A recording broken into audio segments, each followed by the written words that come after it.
Good morning, church. We are continuing from where we stopped last week.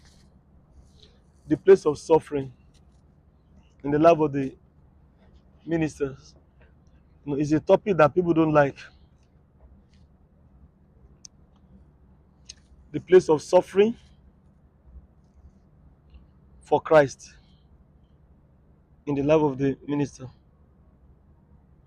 Last week we have explained what suffering for Christ is, what suffering for Christ is not.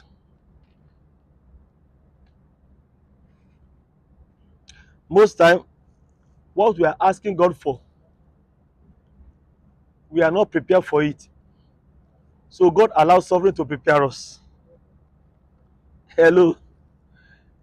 Many times we ask God for big things, and God knows that the character we have at that level cannot carry what we're asking for. Then He allowed to go through trials and temptations.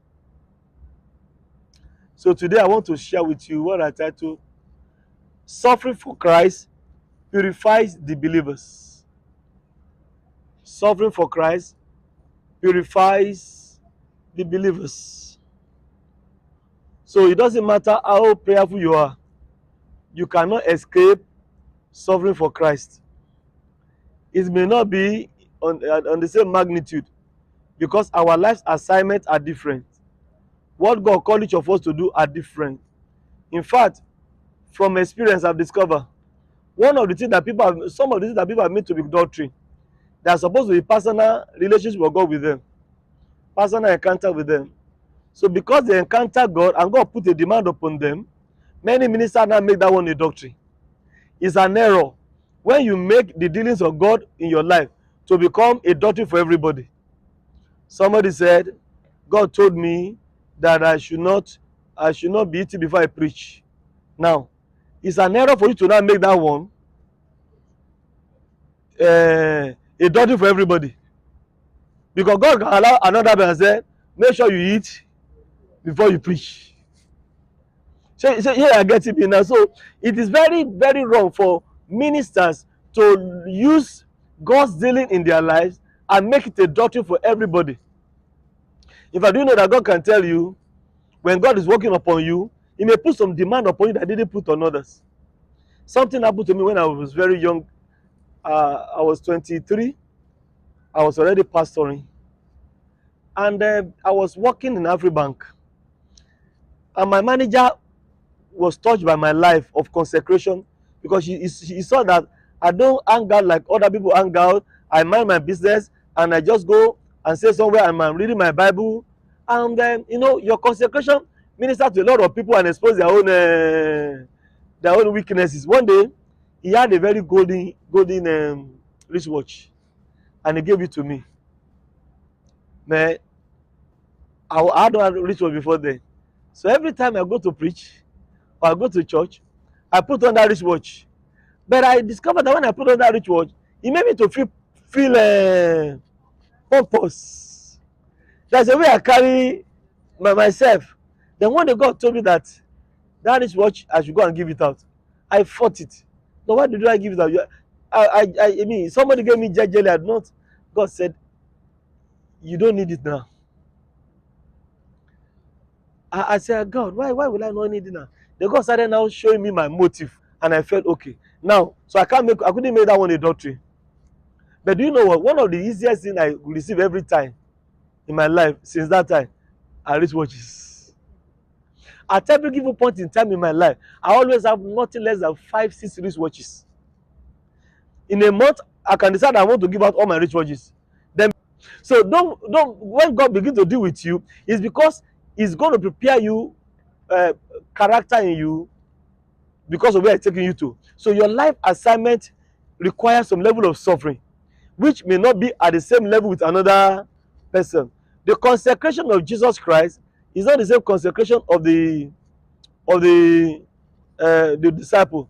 The consecration that God decided from the disciple is not the same consecration from the workers. So you can see that how it goes.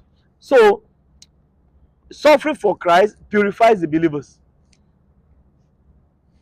Isaiah chapter 48 verse 10. And I want you to follow me in this teaching this morning. Isaiah 48 verse 10. Let me read King James first. Then I will read NLT. Then I will read Message. And I will read Good News. Behold, I have refined thee, but not with silver. I have chosen thee in the furnace of affliction. For my own sake, even for my own sake, will I do it. For God's sake, He will take you through suffering. For how should my name be polluted if He doesn't discipline you? If He doesn't allow you to go through something, He won't want His name to be polluted. That's why He must allow you to go through some stuff. And I will not give my glory unto another. NLT. I have refined you, but not as silver is refined. Rather, I will refine you in the furnace of suffering. Can you see that one? I will refine you in the furnace of suffering. Verse 11. I will rescue you for my sake. Yes, for my own sake. I will not let my reputation be tarnished, and I will not share my glory with idols. Message translation. The Message.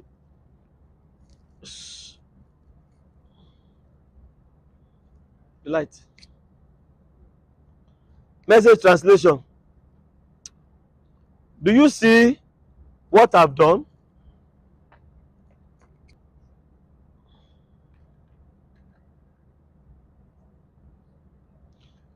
I'm reading from the Message.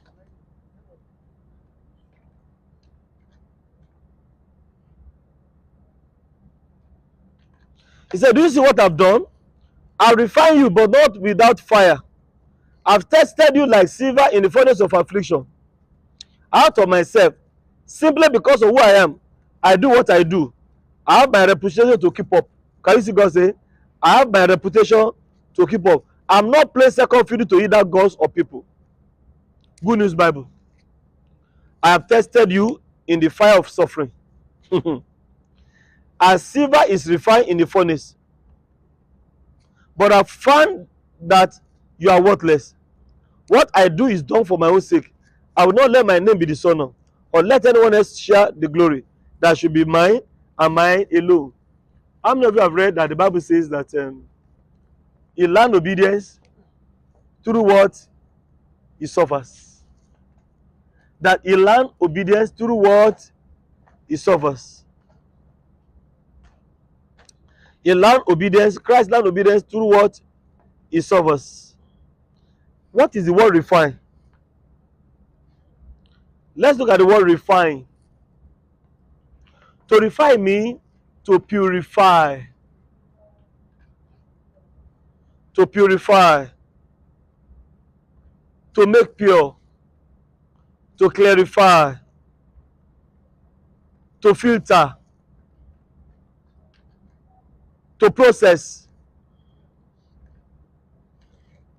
To treat. To polish.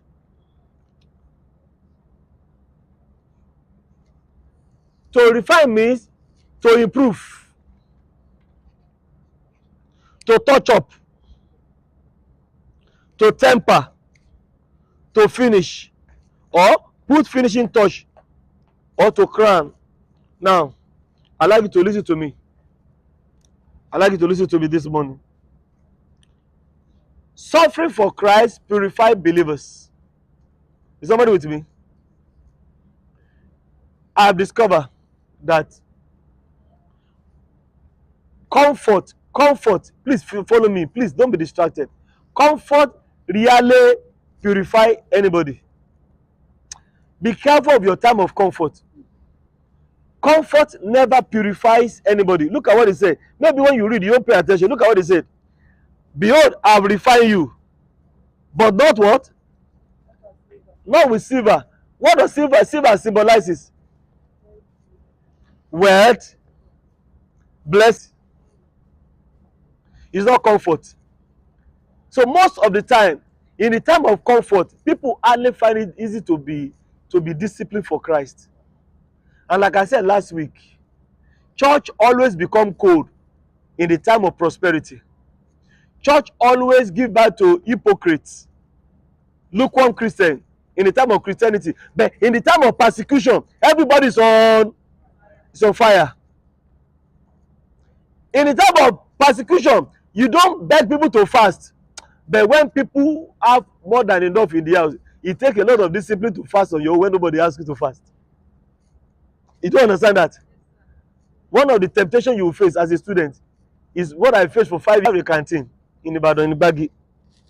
So my mother saw somebody coming to school and cook all different stews and pack it for me. And I didn't know. You know, don't forget there was no phone that time. The day the food arrived was the day God asked me to start my fasting. So, and it's going to be 7 days. So I kept it in the corner of the room. But my God, the owner will not let me concentrate.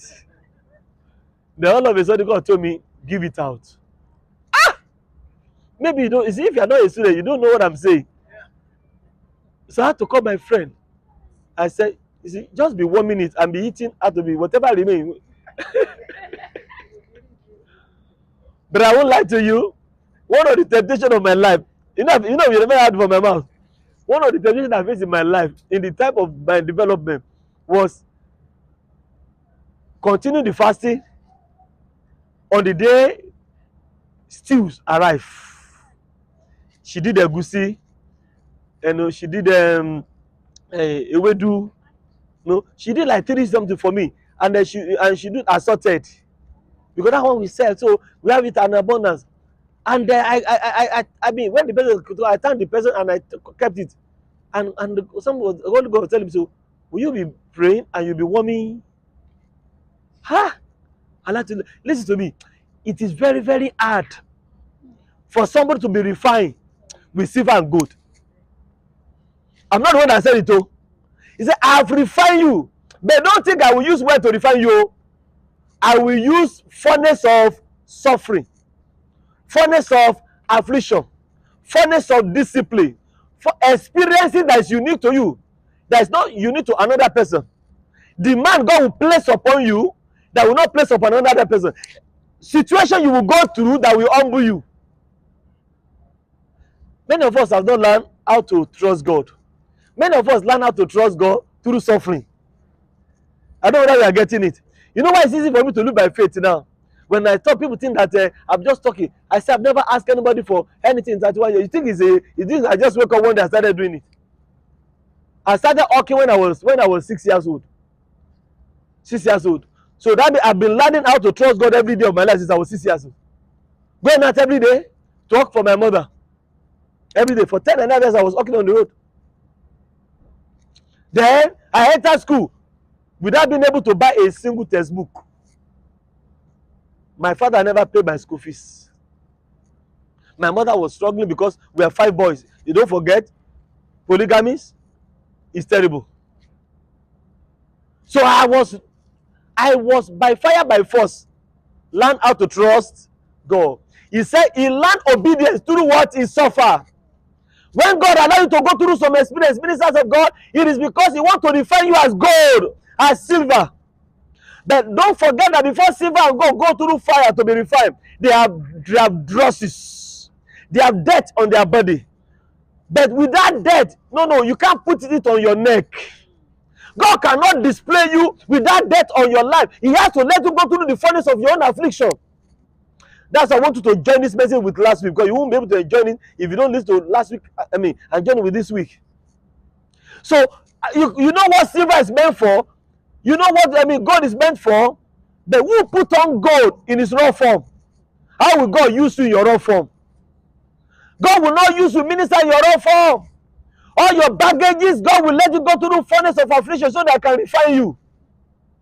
Don't forget I say, comfort really purify a minister. Comfort really purify a child of God. He said, I've refined you, but not with silver and not with gold. May the Lord refine you and I. And you know, I say, I've refined you in the furnace of suffering. That's what New Living Translation says. I've refined you in the furnace of suffering. So some of the songs we sing in the church, they are not songs that is biblical. We just psych ourselves up. But it's okay. But it's okay. But it's okay. And then you carry chair. Those are rubbish. Me, I no go suffer. I no go beg for bread. Listen to me. Suffering is part of the package. Don't let anybody deceive you. Because the message you are giving is making people to now begin to look for shortcuts to make money. Yahoo are now comfortable in the church. 419 are now comfortable in the church because we have been telling them, you whatever you do to bring money to church does not really matter. But let me tell you, you go through the suffering of discipline that you will see money, you will see a point to make money in a very bad way. But because of the demand of God upon your life, you look away from it. Now people are not ready to look away. In the furnace of affliction. Another one say that's message. Say in the furnace of affliction. So what do I say? Comfort, really purify a believer. Number 2. Only the refined are God's servants. Only the refined are God's servants that God uses. Only the people that are ready to be refined. And the refining is till eternity. Until you close your eyes in death, your refining continues. There is no particular time, no particular specific time that this only time God will refine you. Your refining will depend upon the assignment of God for your life. If God wants to move to the next level, He requires higher level of consecration from you. I don't know whether somebody is getting what I'm saying here. Zechariah chapter 13 verse 9. Each time God wants to do something in your life, something greater than where you're coming from, suddenly He puts a demand on you. You that love to sleep, now suddenly you discover that between some particular time in the midnight, even when you want to sleep, the sleep will disappear. Like today, now I was tired. I wanted to just sleep, but I opened my eyes 12:52, and I did as if I've not opened my eyes. You know that something you pretend that, so I closed my eyes back and I closed it tight, and I opened the AC so that and I used to do, and I had myself under the duvet, and I said, let me just sleep 2 hours more, Lord. The sleep did not come. There is something. Are you not punishing yourself? So before you know it, I had to sit up because my eyes was as clear till now. Do you know when I started feeling sleepy? When I get inside the car, I'm not feeling sleepy. And it is a normal thing in my life. So you discover that when God wants to do something in your life, He will put you under some discipline. Zechariah 13:9. Let me read the King James first. I will bring the third part through the fire, and I will refine them as silver as river. Can you see again? Another one. I will refine them as silver is. I will try them as gold is tried. Child. They shall call on my name, and I will hear them. What will I say? I will say, it is my people. They shall say, the Lord is my God. So the real people you call God's people are the refined. So anybody that's not ready to be refined cannot call himself God's people. I don't know if somebody is getting it. Okay, let's look at NLT. I will bring that group through the fire. May you be part of the group God will take through the fire. Nobody like fire. But if you are going to be using God's hand, minister, be ready for your own fire experience. Some of you have been going through rain experience, water experience, sand experience. Now, the one that refines you out of all of them is the fire experience. He said, I will bring that group through the fire. I will make them pure. I will refine them like silver, purify them like gold. They will call on my name, and I will answer them. I will say, these are my people. Can you see that kind of assurance? And they will say, the Lord is our God. No. So that means, listen now, on your hand in church and say, oh Lord my God. It is easy when you have not gone through the fire.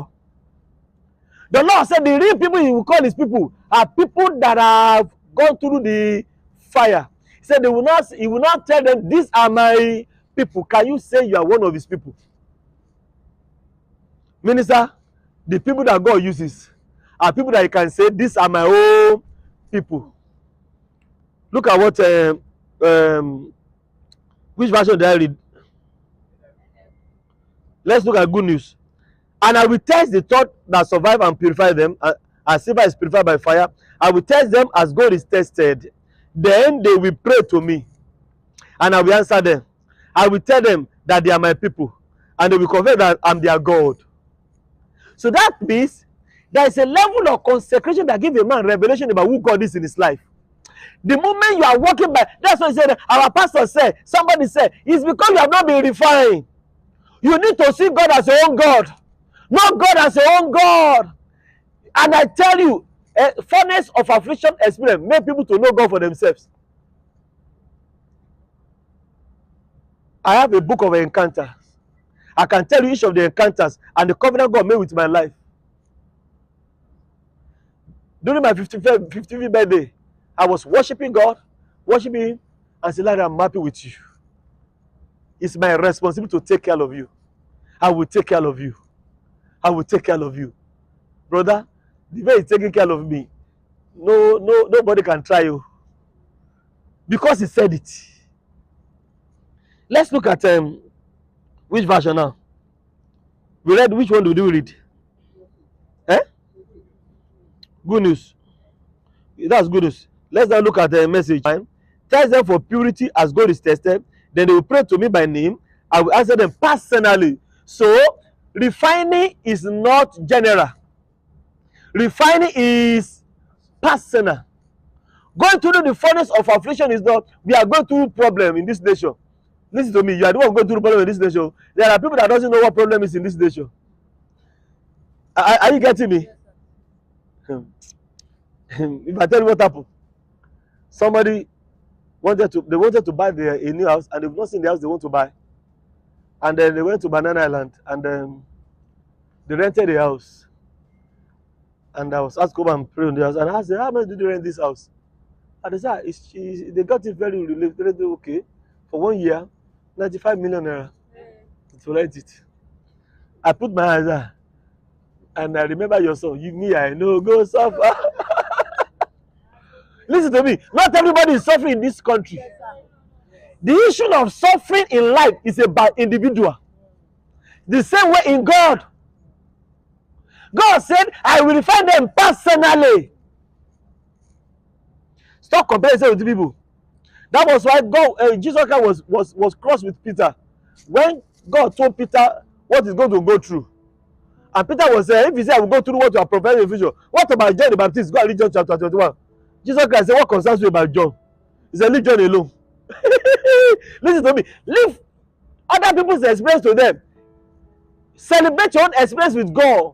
Learn the lesson he wants you to learn, because until God make sure that you understand what he's teaching you, you keep on repeating the class. That's why some people are not growing, because the more God is trying to speak to them, the more God is trying to help them, to train them with furnace of challenges, the more they're trying to dodge it. Listen to me. If you're going to be meaningful in the hand of God, don't dodge suffering. Don't dodge your own share. Don't dodge it. Number, what are we now? The refined people are God's people. Our time is gone. Only the refined will be raptured.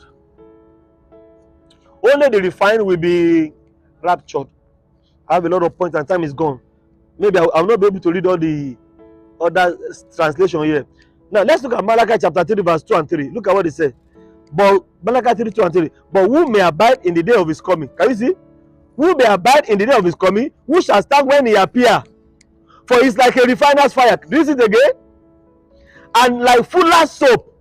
He shall sit as a refiner and purifier of silver. He shall purify the sons of Levi. Who are the Levi? Ministers. Are they not the ministers that minister unto God? He said, I will provide the sons of Levi and purge them as gold and silver, that they may offer unto the Lord an offering in righteousness. So who are the people that have been raptured? Only those that have been refined. I don't have time to read other translation to you. So I don't have the time to read other translations to you. You know, the Lord will help us in Jesus' mighty name. You can go and read the rest at home. Each of us must know that there is a path God has charted for each of us, and you cannot dodge your own path. You know, God may be speaking some things to you about the demand is placing upon your life. Don't dodge it. God may be telling some of you, can you begin to wait upon me a particular day? Don't say the Lord, my brother Lanre is always eating on Monday. How can I be fasting on Monday? Listen to me. What God wants to do with each of us are different. You must understand your own. There are things God told me not to do. I never knew. Since 15 years, He told me, Lanre, you must never ever kiss a woman until you marry. Never ever. And I know that not to kiss a woman means I should not cross my boundary. So when I became a minister at 19, I became a minister at 19. Then in the fellowship, when I'm greeting sister, I do like this. Yes, I never shake sister. You can ask my wife, they will tell you about me when I was in school. They call me Minister of Fire and Brimstone. Like I always tell you, I used to tell you, a man that goes to pursuing and the one that lion is pursuing, their spirit will not be the same. I remember when we go to visit sisters in the room, and some of those sisters are funny when you're in school. They don't have table. They read on their bed. So when you go to their room, especially those ones off campus, they just so. And when I go to visit them, you know, I'm one of the leaders in the fellowship, so I will stay by the door.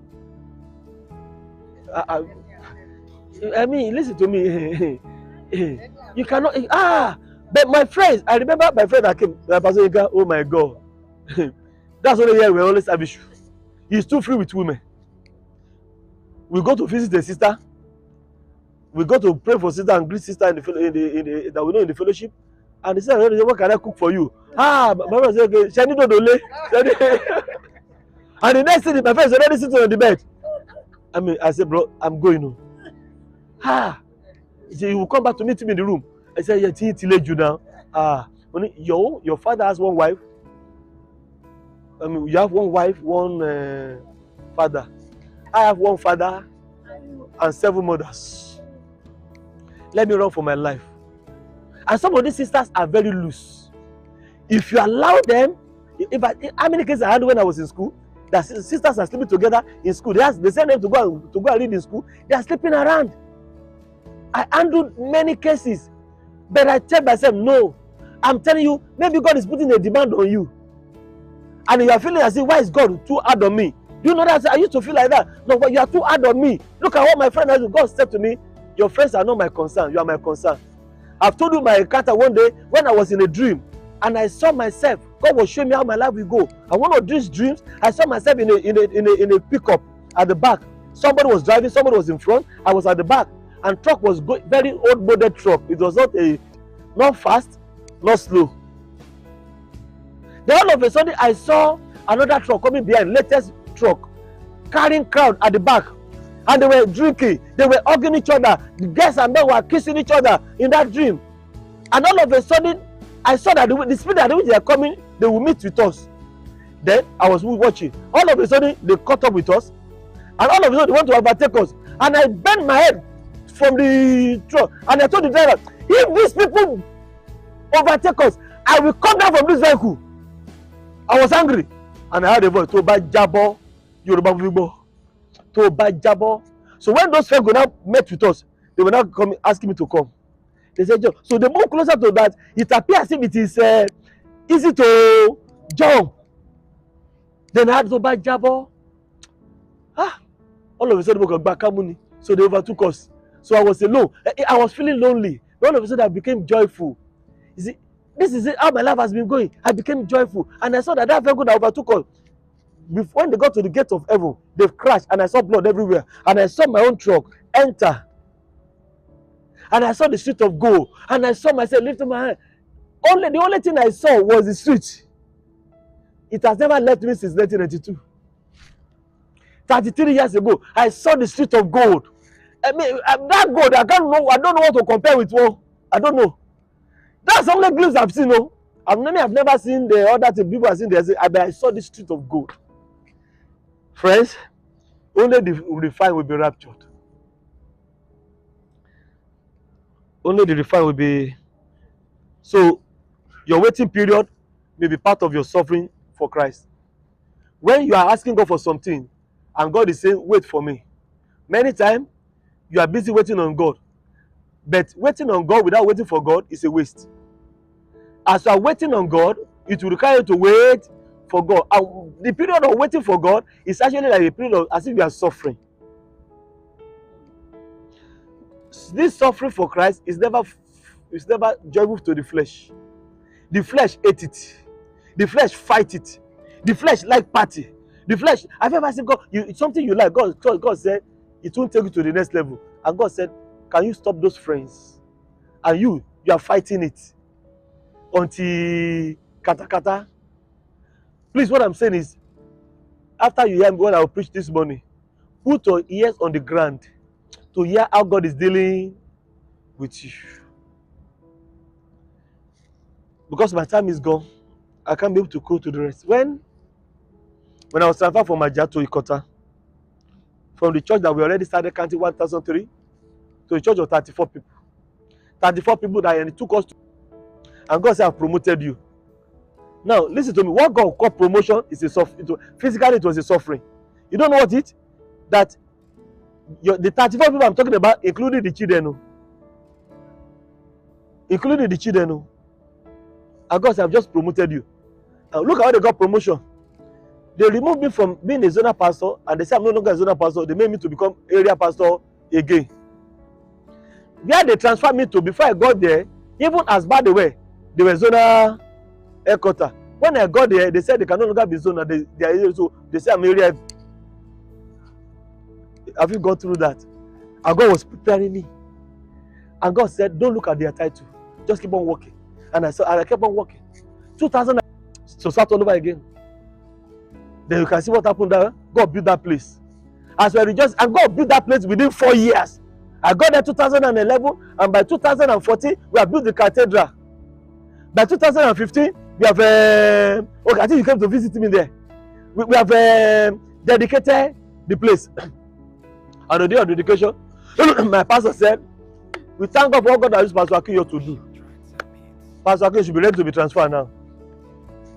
And after less than a year, 2016, I was transferred. And this time around now, go and start from, maybe the other one was 34. This one is to go and start from the place of suffering for Christ. Have you taken your own portion? And God said, "I've just promoted you." My wife said, "No, why are they dealing all with this? Why are they doing all this?" So, because they couldn't even face me, when they took me there, they sent Eda Iwere to take me there. It was Eda Iwere that took me there. And Mommy Iwere. God bless that mama. When they took me there, I saw a land they just bought. I saw mechanic, I saw block industry, so dirty, close to the lagoon. And I said, "Daddy, where is the new parish?" They said, "This is the new parish." And I just finished a cathedral. If it is you. Because you may be expecting your suffering, the suffering, or it may not be a suffering of food though. It may be a suffering whereby he learned obedience through what he suffered. And God said, "I promoted you." And the first thing he said, your first team is divine compensation. Don't forget, I got there September, and our first team was immediately as I know divine compensation. 2 or 3 months after, my daughter got scholarship. You better don't dodge it. Tell somebody, don't dodge it. Listen to him. Whatever consecration is demanding on you is because of where he's taking you. Because if God deal with you in this unrefined state, you will crash. Nobody put on that silver unrefined. He can't showcase you at this level the way you are. You are too raw for where he want to use you. He need to refine you so that when money started coming in, you will not be proud. You will not be sleeping with church member. Do you know how many pastors are having girlfriend in the church? You could see, so the whole summary is when you see the pastor and the minister, you know the one that are refined. And you can see. So when you see a behavior, they are fruit. You say, this one is not gone through the fire. This one has not been tried. Let's bow down our head. Say, Father, help me. Let me not dodge what you are doing in my life. Let me not dodge it, Lord. Purify me like gold, so that might be bold to say my body is your sanctuary.